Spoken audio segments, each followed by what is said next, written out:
Let's welcome Professor Sirpa. Okay.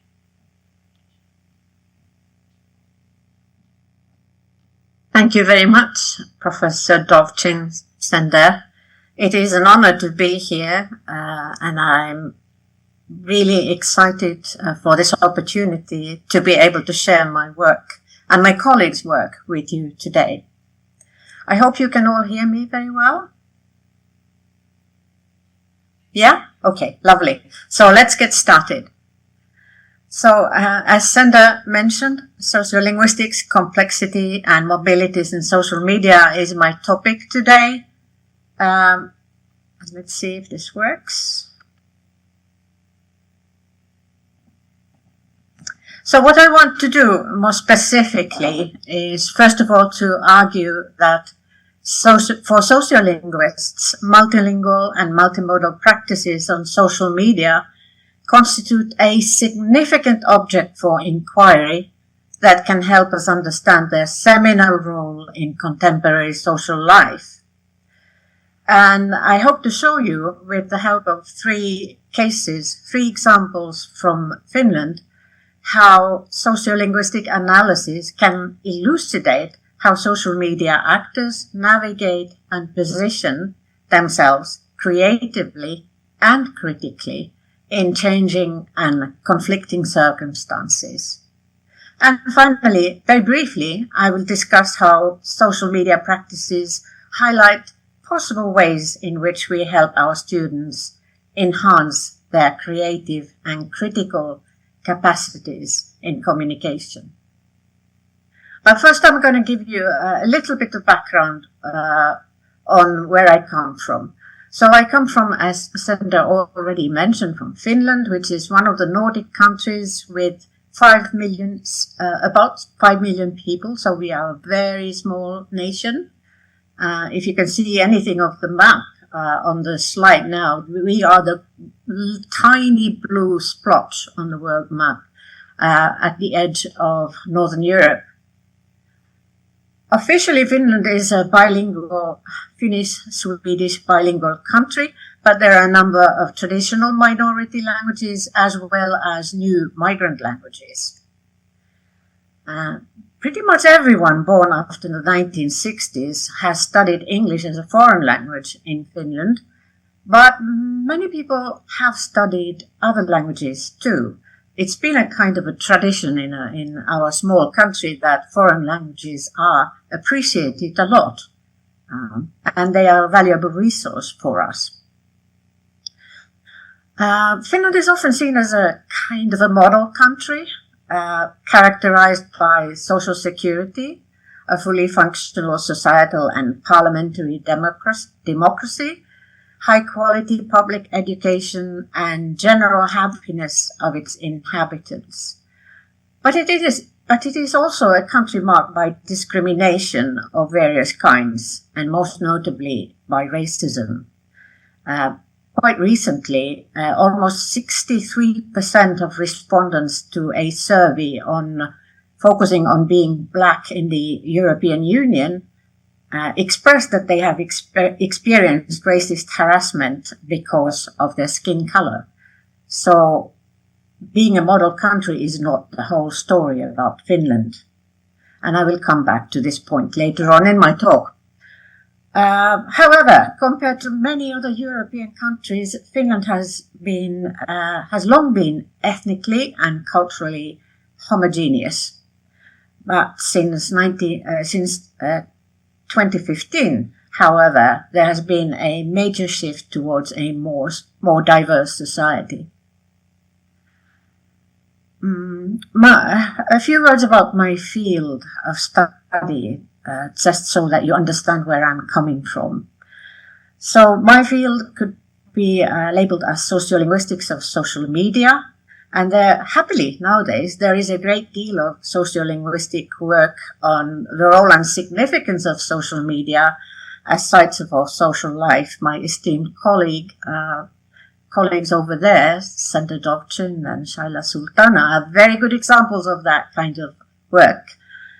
Excellent work. So this is an established field of study, and a lot is going on it. What is central in it is the interest in the capacity and ways of using semiotic resources. And as Sender also mentioned already, in Jyväskylä, in my university, we have since 2003 have had 4 extensive research projects in which we have looked at aspects of multilingualism and multimodality in digital discourse practices.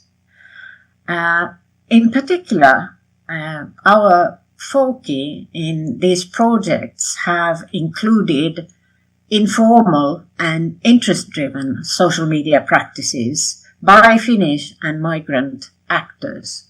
And we have been particularly interested in popular cultural and sports fans, activists and interest group members, their practices on social media related to, for example, gaming, popular music, television, film, sports, animal companions, home gardening, and I could go on, the list goes on.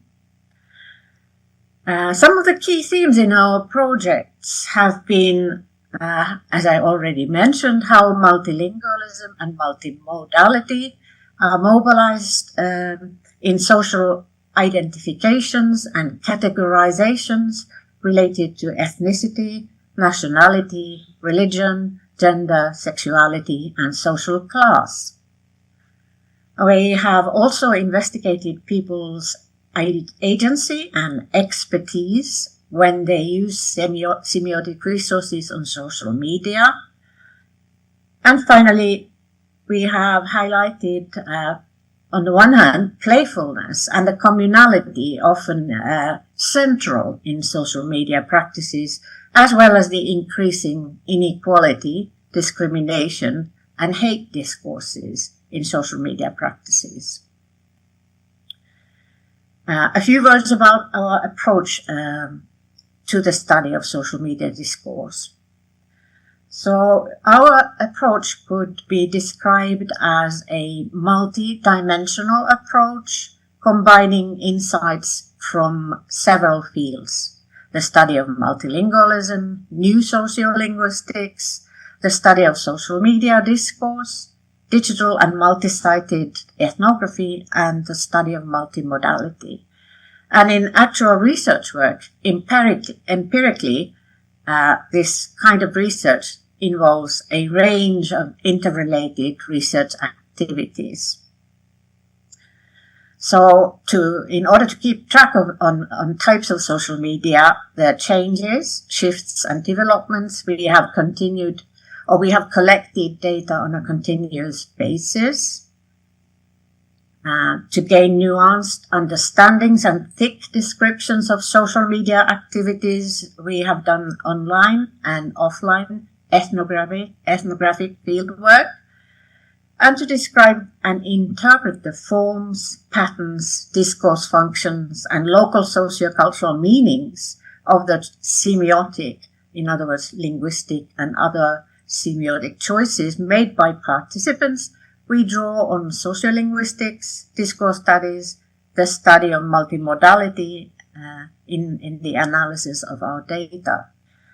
And finally, to describe the ways of drawing on resources of languages and registers and the effects and meanings created thereby, we rely very much on new sociolinguistics, concepts such as heteroglossia, polylanguaging, enregisterment, indexicality. These have been really important for us.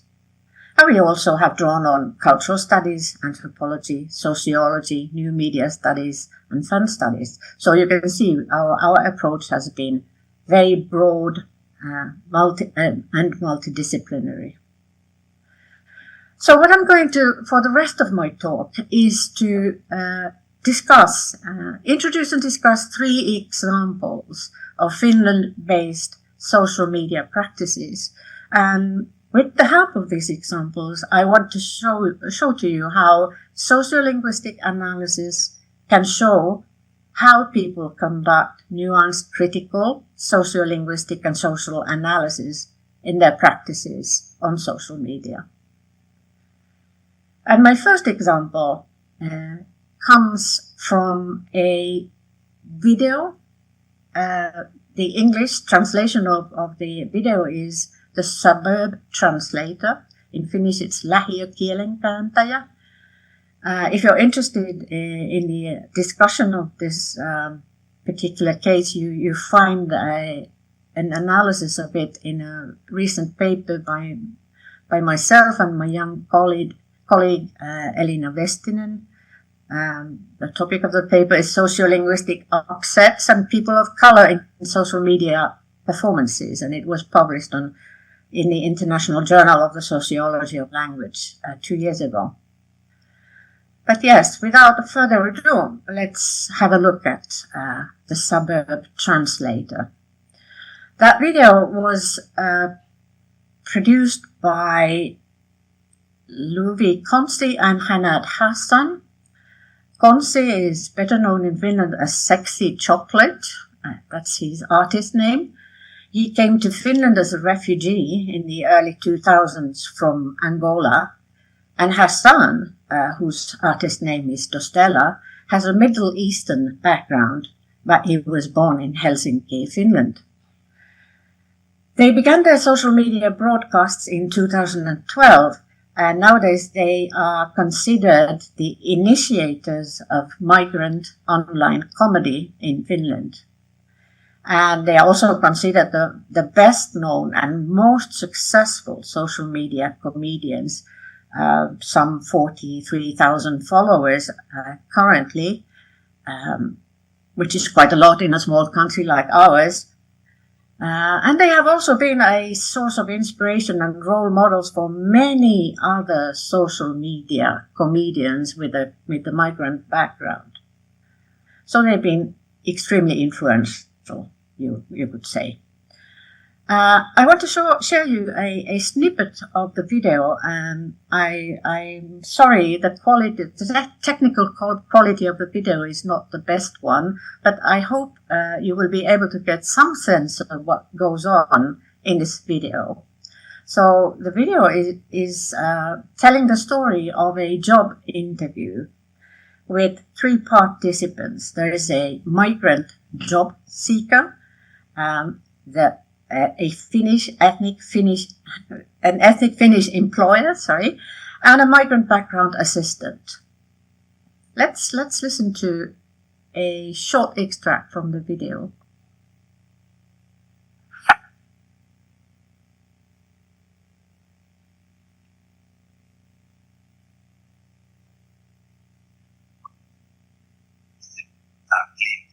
Jääkaappiparia näyttää siltä, että se on tullut suoraan Finlandista. Homma menee tähän mestariin vaikka viime.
Perhaps that is stuff, and I do apologize for the quality of the sound. It's not the best possible, but I'm going to show you a transcript of the whole of the interview, so you get a sense of what's going on in this interview.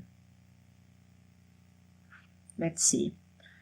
So what goes on here is that the Finnish interviewer asks, why should we select you to this role? The job applicant answers, and these are my translations of the original Finnish speech here. Varja, big boss, I take care of the corners here in a clean way. My fridge, Varja, looks like it has come from Giganti, which is a store in Finland. Get me, man. In this place, you know what I mean. And then he uses the N-word in English. The interviewer responds, I didn't understand anything of what he said. Did you? And the assistant continues, no, but for these situations I have an app that I've developed. It's a suburb translator. Why not give it a try now? Just a moment. And then the assistant switches on the translator app, the suburb translator on his mobile phone, and they get a translation. Dear employer, I would be just the right person for this firm. I am extremely passionate about work and I finish everything and without complaints. At the moment, I don't have employment and therefore my refrigerator is empty. This is formal Finnish. And then the Finnish interviewer asks another question. Are you prepared to work long days, not complain about the work lists, and not come up with non-existing sicknesses or places to go so that you could party during work hours? And the answer? Seb, I'd be your day one, and the N-word. You know, I'm loyal when you need me there. Believe me, peace and love. When I'm working, I got you, my N-word. Man, you know what I mean. Look at me, look at you, look at me, get it. And then they again switch on the app and get the translation. I would be first and the last every single workday. I'm reliable and you can trust me because I bring this workplace peace and love. So that was very successful. He gets the job. The place is yours. Towards the end of the interview, before the now new employee leaves the office, he has a question. Thanks, my N-word again. I got you. You know what I mean? Sahab? One more thing. Oh yes, can I get this weekend?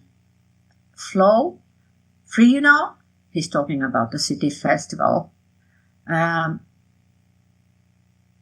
going there with brothers, you know? Swaga? You know what I mean?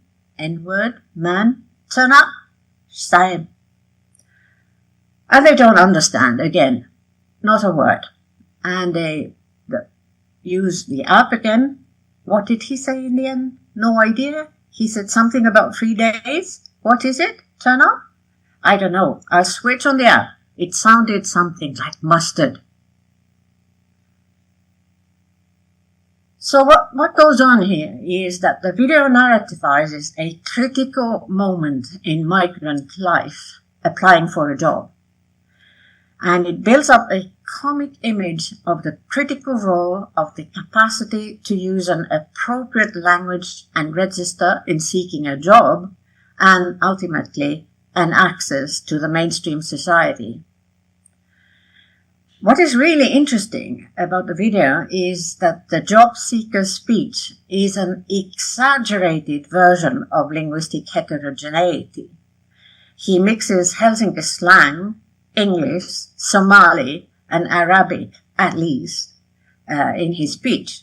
And he orients to the social and interactional norms in a situation that are not at all appropriate for a job interview, in which normally standard Finnish is the expected register. In contrast, the two interviewers are monolingual or monoregister and absolutely incapable of understanding the job seeker's speech and interactional behavior. So, in this way, a sociolinguistic contrast thus becomes a social contrast. But as you could see, the video offers a solution, the suburb translator. It's an deus ex machina solution, an unrealistic tech technical solution to the real problem depicted in the video in a comic manner. So what the story ends up doing here is that it highlights otherness and difference, migrants versus ethnic Finnish men, and the difference in power and status between them. It contrasts interactional, linguistic, cultural and social norms, conventions and lifestyles, and it highlights the impossibility of real understanding. And on the whole, I think the role of the integrated migrant background assistant interviewer is very interesting in the video. He is clearly someone who has been completely socialized into the workplace normative order, and he, as the inventor of the translator app, he can act as the mediator between monolingual Finns and multilingual migrants. In a way, it could be argued that this is exactly what the two migrant comedians are also doing in the video. They are doing mediational work, and they've been extremely successful in this mediational work because they have actually been able to attract diverse audiences. They're very popular overall in Finland at the moment. However, you could argue that the technological solution comically depicted in the video, the translator app, is very problematic in that it means that the mainstream Finnish actors depicted in the video can actually continue their monolingual lives. The technology solves the linguistic problem. And with all this talk about the role of AI, for example, in our lives at the moment, I think this is a very insightful video highlighting the problems that may be caused by the overly reliance on technology as the solution for communicational problems. All right. That was my first example of social and sociolinguistic analysis in social media practices. My second example is a very different kind of a social media practice. In Finnish, it's called Paskaäidin päiväkirja, and my translation of that into English is the Shitty Mother's Diary. Again, I've written about this kind of blogging. It's really an example of blogging a few years ago.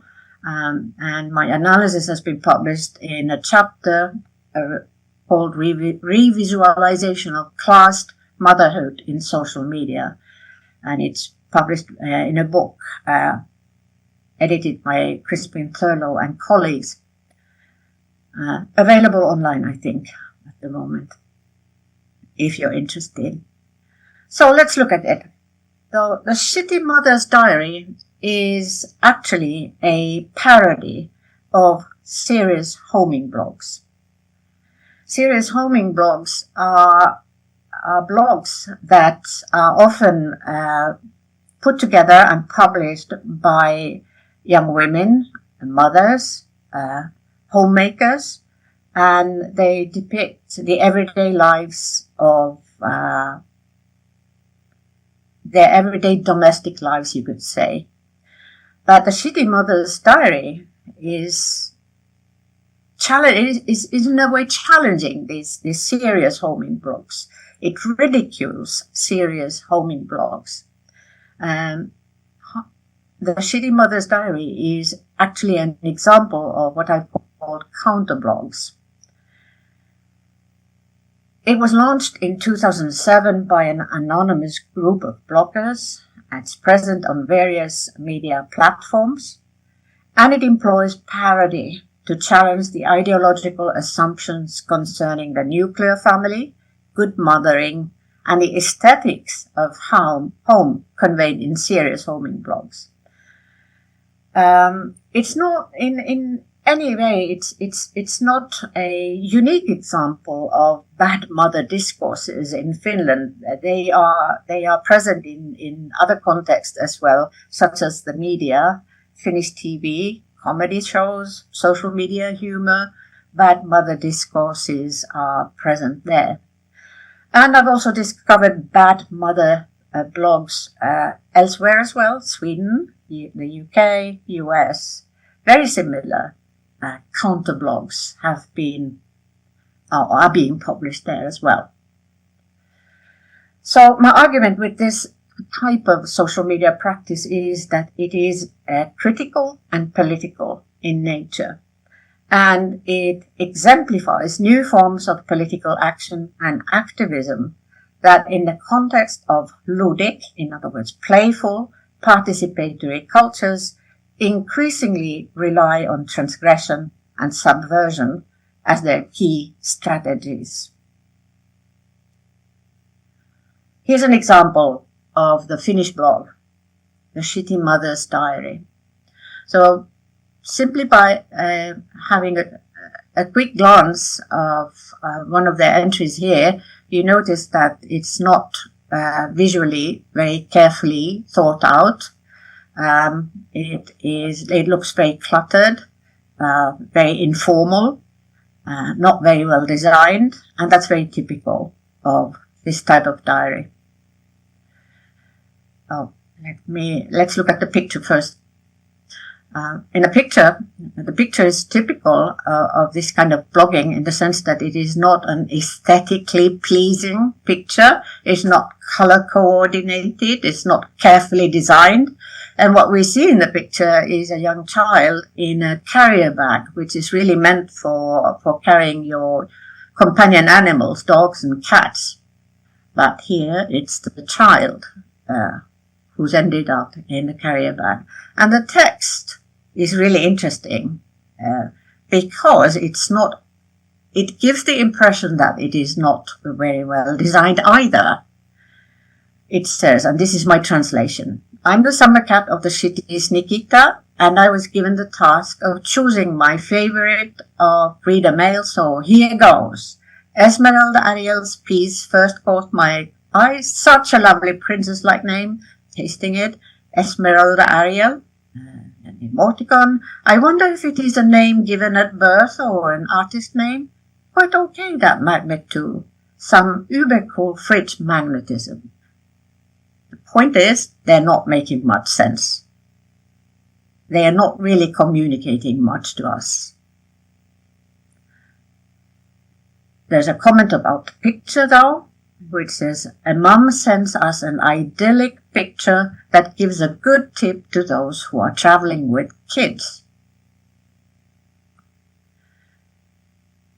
The diary include posts about activities with family and children. So here's an entry of a mother who has tried to figure out ways to entertain her children when they are on a leave from school. She's taken them to a car wash, and this is what she says.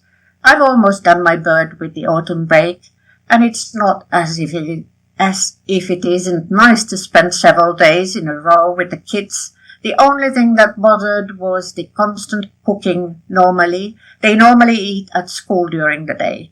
It is an eternal problem to figure out activities for the energetic offspring, and secondly, everything costs in this world so that it's not an easy concept, this. But as a hint to others too, that you don't always have to pay to have fun as long as you are an inventive person. Hence, the car wash as an activity with the children. The bad mother speaking. There are posts about home decorating, which is a central theme in serious homing blogging. And what you see here is an example of do-it-yourself home decoration that the bad mother has engaged in. She has decorated her kitchen cupboard following a model provided by a very elegant French set of decorations on a cupboard. And here's the comment going with the pictures. Do-it-yourself rural romantic cupboard. Our Read the Hot Romance 85 sent us a tip of home decorating. Now that it's almost Christmas, you often want to refurbish your home, but the price is often too high. I just thought to do it myself and saved a lot of money. And so she did it. There are posts about tending flowers, which is again another key theme in serious homing blogs. And it's also taken in this parodic counterblog as well as a topic. So you see flowers here, which are definitely not in their prime, and a question, asking for help with picking dead flowers. And the question is, so which one of these should I have plucked off? And she gets an answer. Mock serious answer. I know. From those flowers in the hanging pot in the lower picture, you need to pluck all flowers one by one so you learn if loved or not. These are the lessons by ancient folks, and so on and so forth. Ironic, parodic, mock serious answer. So what goes on here? Clearly, this is parody. This is parodic representation of the discourse of serious homing blogs. As far as their design is concerned, they are cluttered, untidy, quite mixed, visually mixed, textually mixed. More recently, they have tended to be more mainstream, except for the photos, which remain non-designed, non-aestheticized, ugly, which contain no color coordination, as you saw just now. In terms of spelling, they are full of mistakes. Compounds are always spelled as two words. There are also those spelling innovations and vernacular spelling. There are lexical innovations. Their style of language is slangy, vernacular. Their syntax is unconventional. For example, they mark their sentence boundaries only randomly, and it can be that one block entry is one syntactic unit. As far as their contents are concerned, they are seemingly similar, but actually antithetical to serious homing blogs. They discuss handicrafts, quality time with kids, cooking, decor, and so on. And most interestingly, their representation of the mother clearly, in the Finnish context, is one which links the image of the mother emerging in the blogs to lower classes, to less educated, frivolous, immoral women, mothers lacking taste. But at the same time, they're ambiguous. They remain ambiguous. You could see these mothers emerging in the blog as unpretentious, direct, honest, relaxed. And just for comparison, I'll give you one example of a serious homing blog. You begin to see the differences, I'm sure. So what is typical of serious homing blogs, that they tend to be poetic and aestheticized. Look at the beautiful picture here. And the text, which continues in the same mode, that it is Friday, I delay my departure because there is all this light. Oh, my poor Rosemary, oh, windows, oh, they look miserable, but that it is Friday. Have a wonderful Women's Day. This is typical in serious homing blogs. And against this background, the shitty mother's diary is something completely different. So, my argument is that through parodic representation of the style of writing, choice of imagery, visual aesthetics, and patterns and goals of interaction, the bloggers in this shitty mother's diary both display their familiarity with and meaningfully deviate from the appropriate genre conventions, content preferences, and modes of representation of homing blogs. There's imitation and exaggeration of the discourses of homing blogs. There's combination, recontextualization, and resignification of heterogeneous semiotic resources. And there's inversion of culturally recognizable aspects of the styles, generic conventions, and visualizations of homing blogs, as well as of Western, traditional, and modern motherhood. So what is being ridiculed, one might ask, in a parodic blog like this? You could say that one target of ridicule here is the idealized and aesthetically polished representations of modern middle-class motherhood circulated in old and new media in Finland. Or another possibility might be to see it as a parody of traditional motherhood anchored on homemaking and child rearing. Third possibility, it's a parody of motherhood of the underclasses.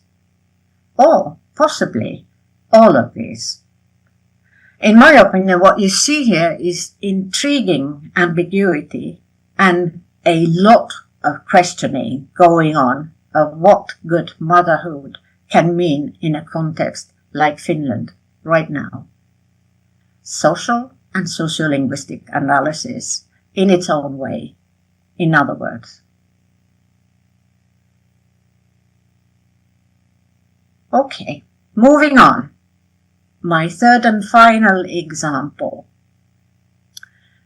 And this example highlights counterspeech as a recurrent social media practice nowadays. With Elina Westinen, my young colleague, we have written a paper on counterspeech on social media, critiquing and resisting othering, which is currently under review and hopefully will come out next year in Festschrift, dedicated to the late Jan Blomert. Little bit of background before I go on showing you what counterspeech is like. Even though Finland is seen as, in many respects, a model country, a democratic Western country, characterized by the general happiness of its inhabitants, there are tensions and a lot of polarization in the society as well. And in particular, there has been a radical increase and amplification of fascist, racist, and populist discourses in the society. But at the same time, also there are counter discourses. And counterspeech is one particular example of countering, criticizing hate speakers. It could be defined as a means for countering, criticizing, and even educating hate speakers.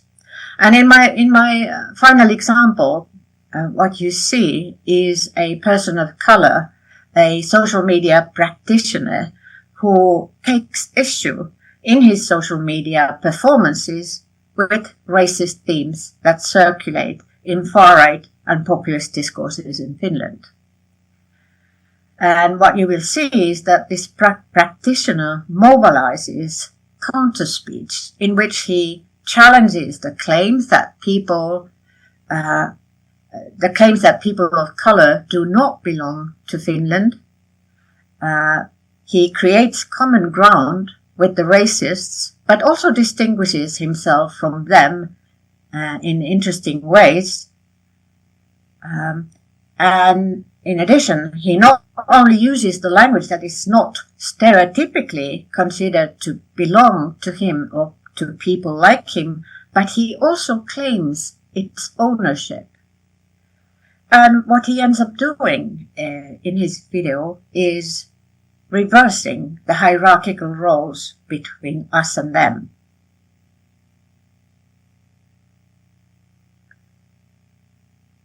What is a counterspeak? What is typical in counterspeech online? And now I'm here referring to the groundbreaking work by Benesh and her colleagues who conducted an extensive ethnographic study on Twitter 2016 and the kind of counterspeech that it exemplified. So according to Benesh and her colleagues, what's typical of counterspeech is that it presents facts to correct misstatements or misperceptions. It points out hypocrisy or contradictions. It warns of offline or online consequences. It highlights affiliations. It denounces hateful or dangerous speech. It also uses visual means to communicate its messages. Humor is often a very central means of communication in counterspeech, and this is true of our data as well. We see a lot of examples of humor used in counterspeech, and also style or tone. Alternations of tone and style are really central means, according to Benesh and her colleagues. And counterspeech can also be innovative, creative, and bold. Okay, my example 3 illustrates a typical online speech. It is a video produced by Hassan Michael, who is a Finnish-Somali video logger. This type of video is actually a well-recognized genre on social media, and it's usually labeled as reading mean comments or responding to mean comments. Vloggers generally tend to get a great deal of hate commentary, and this is probably because vlogging, in a way, can be seen as a continuation of stand-up comedy performances, and heckling has always been a part of stand-up comedy, so it in a way is continued online as well. But at the same time, definitely hate commentary is an example of toxic online practices such as trolling and flaming, in which racialized and LGBTQ plus people are particularly targeted. Yes, and I already said that reading mean comments is an established form of counterspeech online. There are hundreds and hundreds of examples of this kind of videos available on YouTube, only for example. All right, this is Hassan Michael. I'm not going to show you his video because the technical quality isn't very good, but I'll show you a transcript and translation of the kind of typical reactions he voices in his videos. Hassan Michael was born in Tampere. He's a rap artist and an activist and performance poet. He's very well known in Finland for his music in particular. He's also an important political actor. So let's look at my first example. So what happens in a reading mean comments video is that the social media actor first reads out the hate comment that they have got and then presents a commentary on it. And this is the case in this example as well. So Hassan Michael begins by reading the hate comment he has received. Yes, everybody has a right to live, even you, the Somalis. but not here at Finnish taxpayers' expense, but in your own country. A very typical racist and xenophobic comment on social media, unfortunately. And this is how Hassan Michael responds to this hate comment. Yeah, what is my country? Can you tell me better what is my country? Do you know anything about me?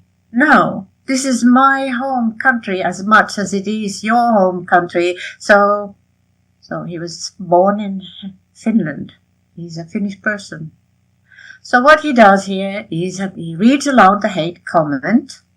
He directly addresses and questions the hate commentator and demands factual evidence and proof for the hateful comments. And then he answers on the commentator's behalf. No. Finally, he asserts that he also is affiliated to Finland and belongs there. This is my home country as much as it is yours. Another typical example of the kind of responses he shows in his commentary.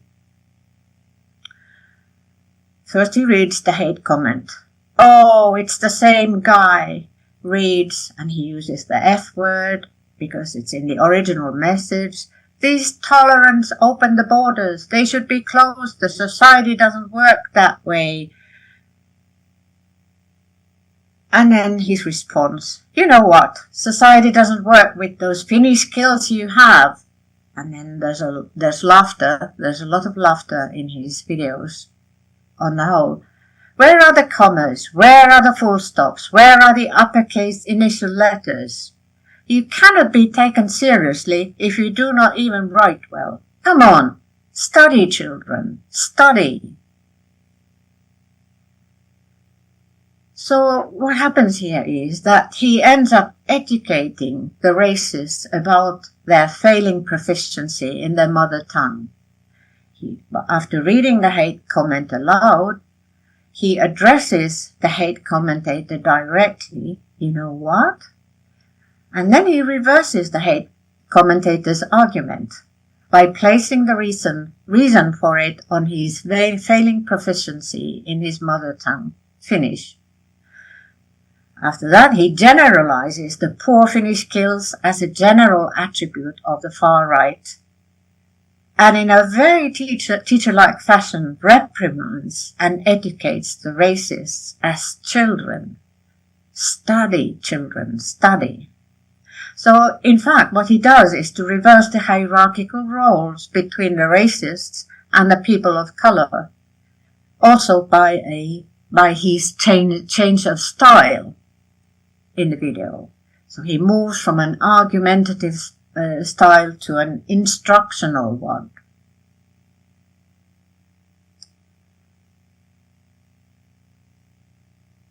This example illustrates the impact of online counter-speech that uses all the potential of digital performances.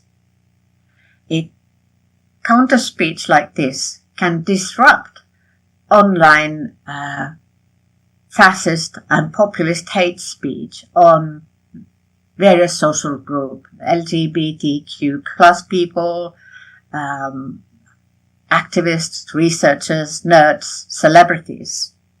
Counter-speech is dynamic, more innovative and bolder than a rational and factual response, and it takes advantage of the vlogger's visibility and role as an entertainer and activist.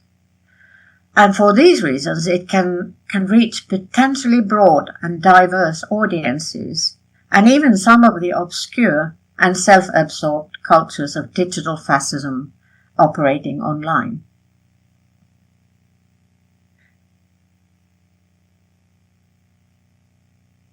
It's time to wrap up.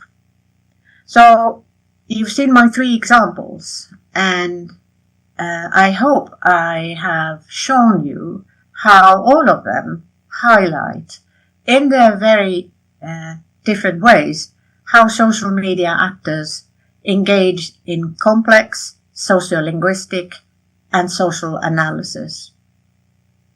They mobilize resources provided by styles, varieties, modes and modalities, as well as engage in linguistic and textual recontextualization and cross-mode and cross-modality resemiotization. They also respond creatively and critically to problematic discourses and representations of social groups, racialized, ethnic, and gendered. And importantly, in these examples, we see social actors operating in a localized multilingual ecology and in the process of finding and representing their social positions vis-à-vis changing and conflictual situations in their lives and worlds. In so doing, I want to argue, they also speak of the potential that activities like theirs have in terms of language education. But language education which is no longer conceived as the mastery of the standard national languages to be used within homogeneous national cultures, or of English as the language for neo-colonialist international communication.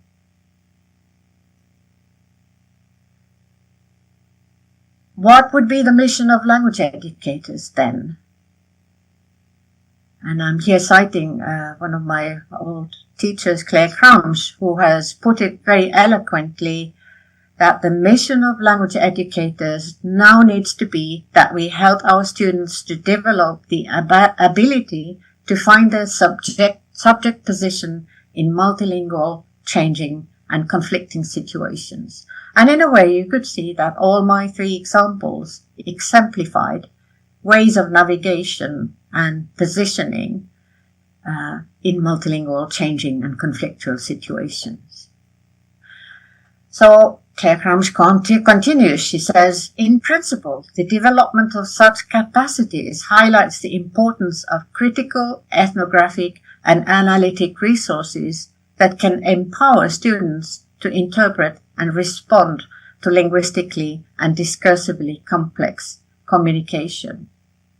And again, I hope that I've shown that my social media examples have already highlighted some of the crucially critical and creative strategies mobilized by these social media actors. I think my examples have also shown us one possible way to a language pedagogy which would follow the path sketched by Claire Cramsch, for instance. And my offer here would be the kind of counter discourses that we've seen in the three examples. And I'm here quoting again two voices which I have found very influential in terms of my own teaching. Both of them are literary scholars, but their arguments actually could be very easily extended to apply in situations where we are dealing with complex non-literary discourses and texts. So Robert Scholz, for instance, says, criticism begins with the recognition of the power of the text and with an attempt to exercise